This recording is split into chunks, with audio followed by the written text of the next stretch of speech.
what begins. Can't wake up. Can't get out of bed. Can't escape my personal infinite void. Can't shake off the oppressive weight that beggars verbalizing.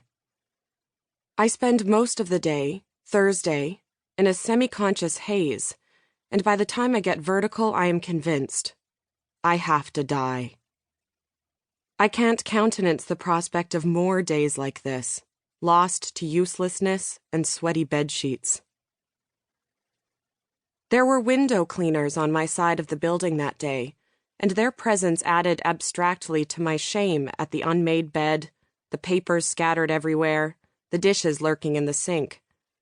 I never draw my blinds, figuring I'm too high up in a neighborhood with too few tall buildings to bother.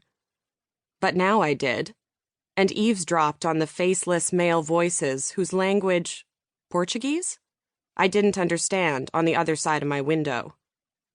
After they moved on to the floor above mine, the twisting rope securing their scaffold remained, gray, snaked with threads of pink and yellow tautly bifurcating the skyline. And I was propelled, by imperative, to action. I cleaned the apartment, took out the trash, recycling, compost, paid outstanding bills, canceled via email a Friday morning doctor's appointment and plans to watch a documentary with a friend that evening. Then I swallowed all the Parnate, my antidepressant, that I could handle. Hundreds of those lovely circular scarlet pills tipped into my palms and tossed to the back of my throat. I just refilled my prescription and had at least 6 weeks on hand, about 4.2 grams of active ingredient. My gag reflex rebelled before I'd emptied the last pill bottle, but I took enough, at least 3 grams, to comprise what should have been a lethal dose. Or so the papers I'd found online suggested. By this point, I was being prescribed such a high dose, I'd developed a freakish tolerance for the drug. For a minute or two, I felt great. Surprisingly great. Like all conventional antidepressants, Parnate doesn't have an immediate effect and isn't supposed to. But I'd taken a monster amount and got a momentary high out of it. That didn't last long. I felt very awful very quickly. Dizzy and nauseous and trembly, unable to focus on any of the fiction I'd assembled by my bed to kill time. I breathed through my nose and swallowed repeatedly to keep sloshing stomach contents from rising to greet my upper esophagus.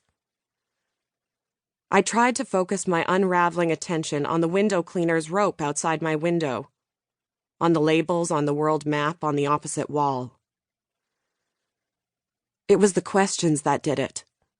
The dumbest questions popped into my flailing mind, about labor rights and protections for people working on high-rise scaffolding, the places I'd never visited, the narrative arc of the book I'd just started, Dust by Yvonne Adiyambo Awoor, a great read, if tough to follow while drug-addled.